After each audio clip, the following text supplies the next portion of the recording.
Sa wakas, nabenta na ang Rolls-Royce na may libreng payong ng mag-asawang Diskaya. Bukod dyan, may iba pang sasakyan na ipinapasubasta at kabilang sa mga nakalistang bidder ang TV host na si Willie Revillame. Narito ang report ni Mon Gualvez. Matapos ang dalawang hindi matagumpay na bidding, opisyal nang naisubasta ng Bureau of Customs ang itim na Rolls-Royce Cullinan 2023 model. Ito yung kontrobersyal na luxury vehicle na mag-asawang kontraktor na sina Curly at Sara Diskaya na binili dahil sa freebie nitong payong.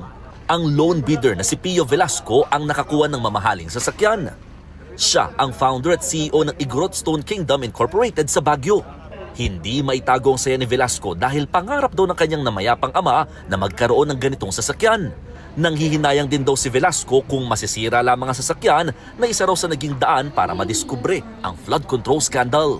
Our first purpose is to save it from eventual destruction if ever, and to preserve a piece of history nga that this car is historical kasi nga it opened the floodgates of the interest of the nation to this rampant corruption.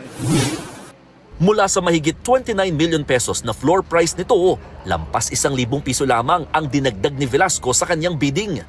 Pinag-aaralan nila ngayon kung gagamitin o i-display ang naturang luxury vehicle sa kanilang theme park sa Baguio.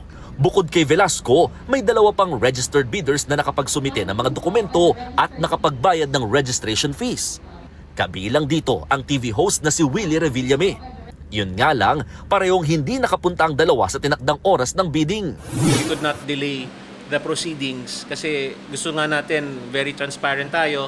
We do not want people thinking that we are giving special attention or kumbaga parang extra attention to other people.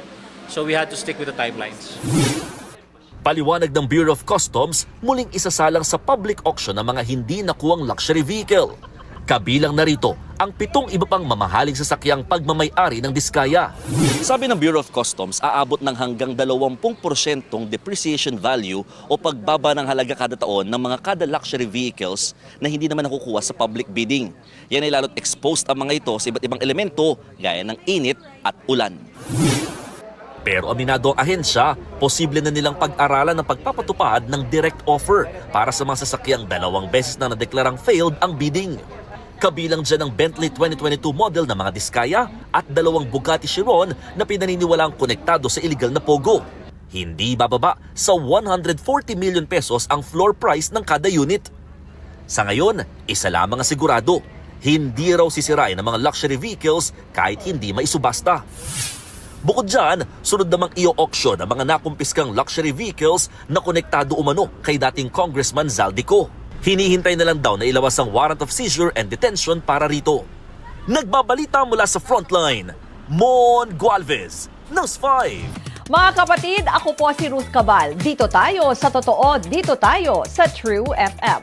Mag-follow at mag-subscribe din po kayo sa aming social media accounts at True Network PH. Diyan po yan sa aming X na dating Twitter, sa FB, sa Instagram, sa YouTube, sa TikTok at sa mga podcast. At syempre, tutok din po kayo sa Signal True TV Channel 19.